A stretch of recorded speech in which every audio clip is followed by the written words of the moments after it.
Pradeep ரங்கநாதனோட எல்லைக்கே movie நேற்று release ஆன டே ஒனில் பார்த்தீங்கன்னா தமிழ்நாட்டில் மட்டும் பார்த்தீங்கன்னா 4.82 crore, ஆந்திர பிரதேஷ் தெலுங்கானாவில் 1.82 crore, கர்நாடகாவில் பார்த்தீங்கன்னா 78 lakhs, கேரளாவில் பார்த்தீங்கன்னா 18 lakhs. ஸோ இதை தாண்டி பார்த்தீங்கன்னா ரெஸ்ட் ஆஃப் இந்தியாவெலாம் சேர்த்து பார்த்தீங்கன்னா 14 லட்சம். ஸோ ஓவர்சீஸில் பார்த்தீங்கன்னா 4 கோடியே 12 லட்சம்.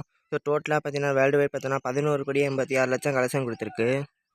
ஸோ இது ஒரு பிளாக் பஸ்டரான ஒரு ஓப்பனிங் டே கலெக்ஷன் தான் நான் சொல்லுவேன். இதுக்கு முன்னாடி பிரதீப் ரங்கநாதன் கேரியர்லேயே ஹையஸ்ட் கலெக்ஷன் கொடுத்த ஒரு டாப் 3 ஓப்பனிங் டே மூவின்னு பார்த்தோம்னா ஃபஸ்ட் பிளேஸில் இருக்கிற டிராகன். ஸோ இந்த மூவி பார்த்தீங்கன்னா 22 crores மேலே கலெக்ஷன் கொடுத்துருக்கு. செகண்ட் பிளேஸில் இருக்கிறது இப்போ இந்த எல்லைக்கு. இந்த படம் பார்த்தீங்கன்னா 12 கோடி கிட்ட கலெக்ஷன் கொடுத்துருக்கு. தேர்ட் பிளேஸில் இருக்கிற டியூட். ஸோ இந்த படம் பார்த்தீங்கன்னா 10 கோடிக்கு மேலே கலெக்ஷன் கொடுத்துருக்கு. ஸோ இப்போ பிரதீப் ரங்கநாதன் கேரியர்லேயே பார்த்தீங்கன்னா ஆல் டைம் செகண்ட் ஹையஸ்ட் டே 1 ஓப்பனிங் டே ரெக்கார்டு இந்த படம் செட் பண்ணியிருக்கு. ஸோ வரப்போகிற நாட்களில் பார்த்தீங்கன்னா இந்த படம் பார்த்தீங்கன்னா 100 கோடி கலெக்ஷன் கொடுத்து பிரதீப்புக்கு 4வது ஒரு 100 கோடி கலெக்ஷன் அமைஞ்சு இதுவும் பார்த்தீங்கன்னா ஒரு பிளாக் பஸ்டர் ஹிட்டாக தான் வெயிட் பண்ணி பார்ப்போம். ஸோ நீங்கள் சொல்லுங்கள், இந்த படத்தை நீங்கள் பார்த்துட்டீங்களா? இந்த படம் பார்த்தீங்கன்னா 100 கோடி கலெக்ஷனை பார்த்தீங்கன்னா ஃபைனல் ரன்னை தொடுமா தொடாதான்னு?